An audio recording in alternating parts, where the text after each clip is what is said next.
the heart of what we do is our relationship with the plants, because that's what inspires us, and we take great pride and joy in delivering and serving people with what we could consider to be the best quality herbs. So it's always been about making good medicine. It's always been about that, never to compromise that, never cut corners, do it the very best you can, because this is important. The whole process is very difficult of preparing herb. This is not just then I take from the shelves some product and pack it in the bag and send it. It works not like that.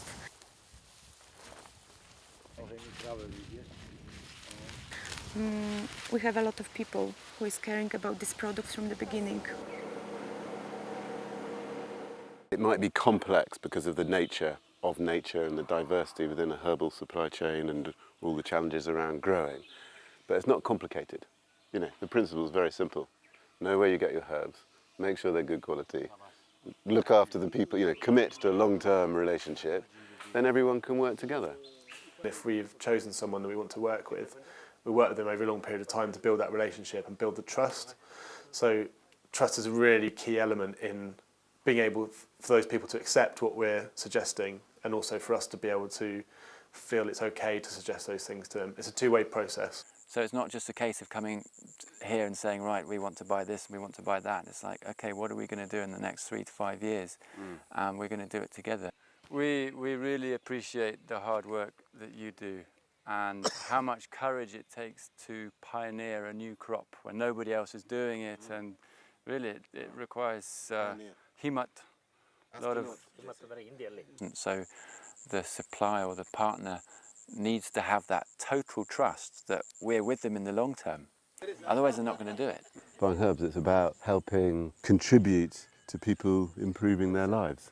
And that might be through a cup of tea or a nice herbal supplement if you're a customer, or through a farmer, it's through being able for them to be able to plan on their future as well. It's not just the plant material that comes out of the ground. It's the soil and the natural environment around it also goes into essentially the medicine, and that I believe it's also the people that are cultivating those items and going out and tending these stands and actually harvesting this material that also goes into the actual medicines.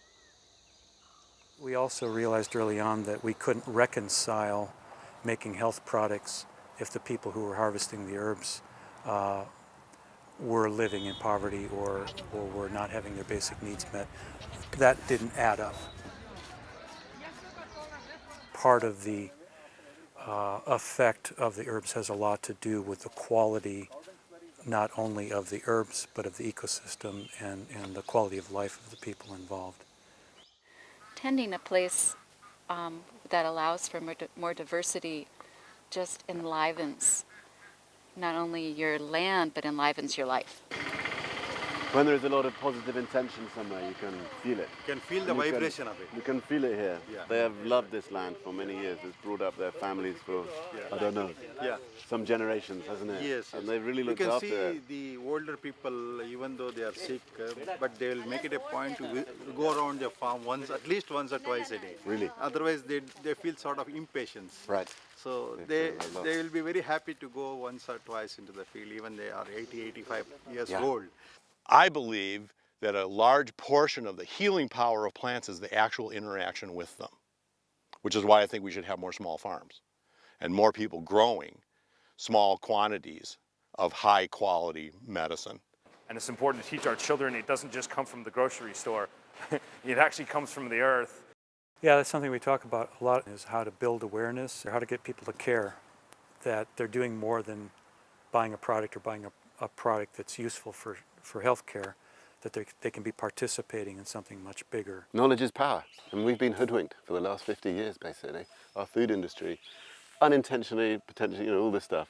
We've been hoodwinked about how our world can survive in a sustainable way, in the way we're living, and we're the generation that are responsible for helping change that, basically. It's brilliant to be involved in this sort of business because there is an opportunity in a small way to do something, which is, bigger than the business. A lot of people want to change the world, what they do, but the only way you're really going to do that is to do what you believe in and love and not worry about what other people think about what you're doing. if it's right or wrong.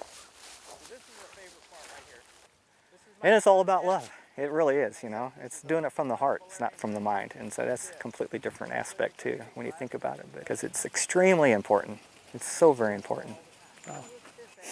That's what it all comes down to. It's all about love. What do you love? And who do you love? And how do you want to love them? And if you love nature and you love people, you want to take care of them.